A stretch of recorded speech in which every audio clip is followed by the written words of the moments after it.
किसी महापुरुष ने बड़े कमाल की बात कही है। एक रात वो गया था जहां बात रोक के हम आज तक खड़े हैं वहीं रात रोक के। प्रिय भक्तों, आइए आपको एक ऐसी ही कहानी सुनाते हैं जो सच्चे प्रेम में आपके यकीन को और पक्का कर देगी। एक व्यक्ति था, ये ट्रैवल एजेंसी चलाया करता था। यात्रियों को उनकी मंजिल तक पहुंचाना ही उसका काम था और इसीलिए उसने काफ़ी जगह घूम फिर भी लिया था।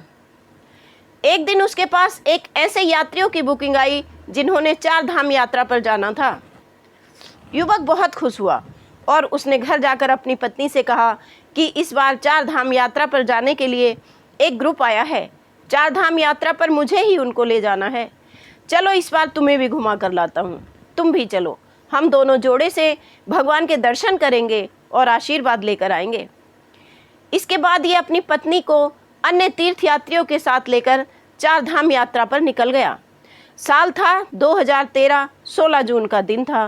केदारनाथ में एक ऐसी भयंकर त्रासदी आई जिसमें कितने ही लोगों का सब कुछ बर्बाद हो गया, तबाह हो गए। कई लोग अपने से ही बिछड़ गए। पानी का बहाव इतना तेज था कि बिल्डिंगें एक एक करके ढहती जा रही थीं। उस हादसे में इस व्यक्ति ने अपनी पत्नी को खो दिया और इतने पानी में, इतने कीचड़ में, इस विनाश में इस व्यक्ति को कोई भय नहीं लग रहा था, कोई फर्क नहीं पड़ रहा था। ये तो बस अपनी पत्नी को ढूंढ रहा था पागलों की तरह। सरकार बचाव कार्यों में जुटी थी, बचाव टीमें भी लगी थीं, मलबे में जिंदगियां तलाशी जा रही थीं, लेकिन इस व्यक्ति पर कोई फर्क नहीं पड़ता था। किसी पर इसको यकीन नहीं था। ये तो बस अपने लेवल पर जुटा हुआ था।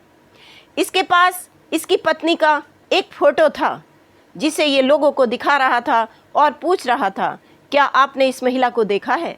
लेकिन सब लोग सिर्फ ना में जवाब दे रहे थे। लेकिन इसकी तलाश जारी रही।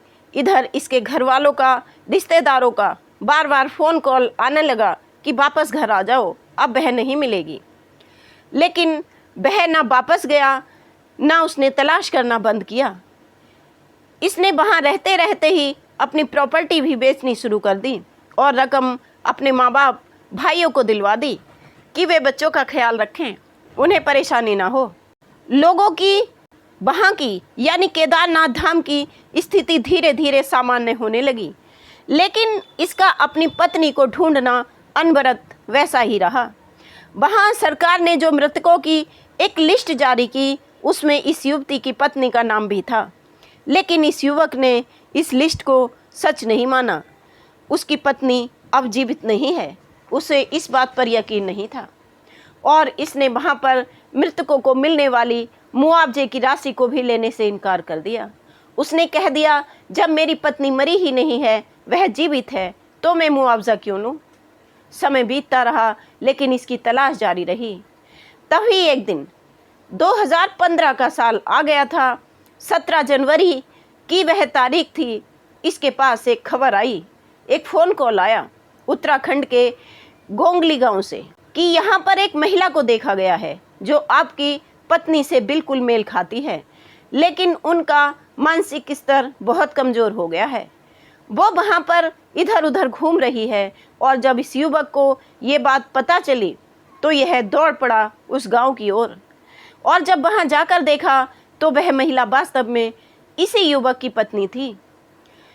ये उसके अटूट प्रेम और विश्वास का ही फल था जो भगवान ने इसे इसकी पत्नी से मिला दिया।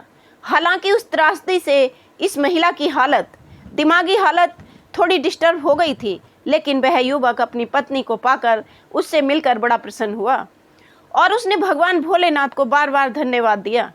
ये कहानी बिल्कुल सच्ची घटना है।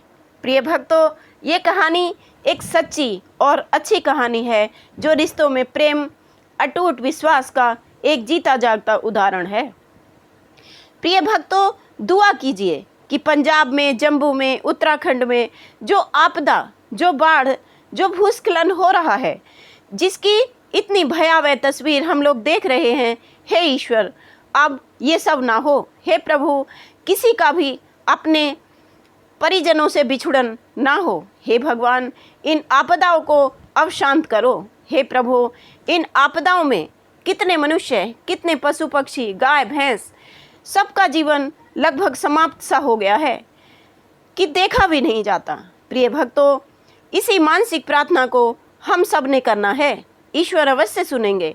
यदि आप चैनल पर नए हैं तो वीडियो को लाइक सब्सक्राइब कीजिए और कमेंट में हे प्रभु दया कीजिए लिखना ना भूलें। राधे राधे।